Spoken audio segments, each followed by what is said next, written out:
और सबसे पहले आपको बताएंगे कि अदालती इस्लाहात से मुतालिक मुजव्वज़ा आईनी तरामीम की मंजूरी में मौलाना फजलुर रहमान का किरदार अहम हो गया है। हुकूमती वफ्द के बाद तहरीक इंसाफ के वफ्द ने मौलाना फजलुर रहमान से इस्लामाबाद में उनकी रिहाइशगाह पर मुलाकात की है, लेकिन इससे कबल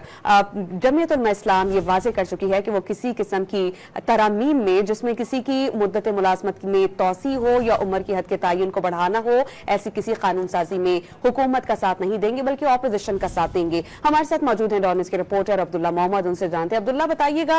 जेयूआईएफ का किरदार इंतहाई अहम है क्योंकि एक तरफ उन्हें राम करने की कोशिश कर रहे हैं हुकूमत वाले और दूसरी जानिब ऑपोजिशन के अरकान जो उनके इत्तेहादी हैं वो चाह रहे हैं कि जमीयत उलमा इस्लाम पे उनके साथ रहे। तो क्या इत्तलात आ रही हैं आपको?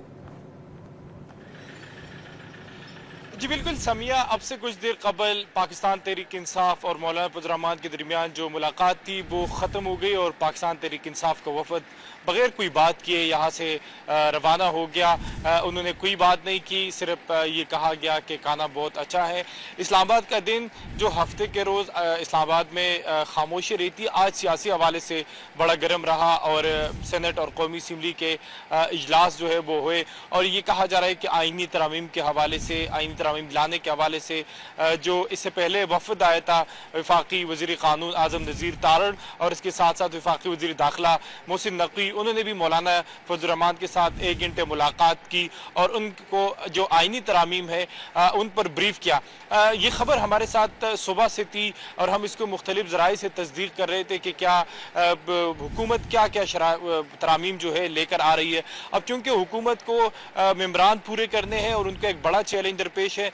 तो अब तक इस खबर की तकरीबन तस्दीक हो चुकी है कि हुकूमत जो आर्टिकल 63A है उसमें अहम तरामीम करने जा रही है। इससे पहले इस पे सुप्रीम कोर्ट का फैसला भी आ चुका था कि कोई मेंबर जो है वो अपने पार्टी के डायरेक्शन के खिलाफ फ्लोर क्रॉसिंग नहीं कर सकता और वो हुकूमत को वो या किसी कानून साजी में वो वोट नहीं दे सकता। लेकिन अब ये कहा जा रहा है कि आर्टिकल 63A में भी तरामीम की जा रही है, जबकि आइन का आर्टिकल 63 जो सब क्लास डी है उसको भी हमारे ज़राए के मुताबिक हुकूमत ख़त्म करने जा रही है। यही एक रास्ता है हुकूमत के पास कि वो इस कानून साजी के लिए मेम्बरान को पूरा कर सके। तो वफाकी वज़ीर क़ानून ने मुलाकात की और उनको मौलाना को राज करने की कोशिश की। मौलाना ने हमारे ज़राए के मुताबिक पहले तो कहा कि वो किसी भी कानून साजी में वोट नहीं देंगे। जब बेहद इसरार किया गया तो उसके बाद ये कहा गया कि मौलाना ने कुछ वक्त मांग लिया, लेकिन आज़ादाना ज़राए से मौलाना की इस मौक़िफ़ की तस्दीक नहीं हो सकी। जबकि इसके साथ साथ पाकिस्तान तहरीक इंसाफ के जो वफद है उनकी मुलाकात भी तकरीबन 2 घंटे जारी रही, जिसमें इशाइया भी शामिल था और उन्होंने मौलाना फजलुर रहमान को इस बात पर कन्विंस किया कि हुकूमत इस वक्त मुश्किल हालात में है, वो अदलिया के जरिए अपने लिए कोई रास्ता निकालना चाहती है तो आपने वोट नहीं देना। तो मौलाना फजलुर रहमान के साथ इस वक्त उनकी लीडरशिप भी मौजूद है और वो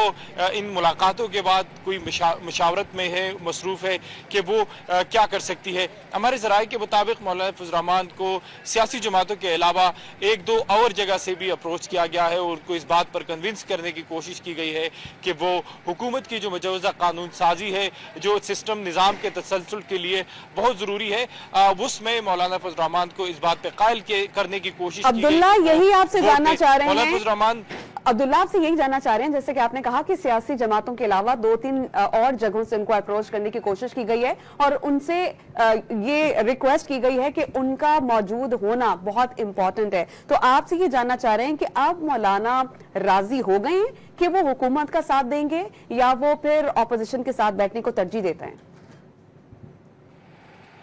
जी देखिए, मौलाना साहब को मुख्तलिफ ऑफर्स भी की गई थी हुकूमत की जानिब से कि वो अगर हुकूमत को कानून साजी में वोट देंगे तो उनको अल्टरनेट बदले में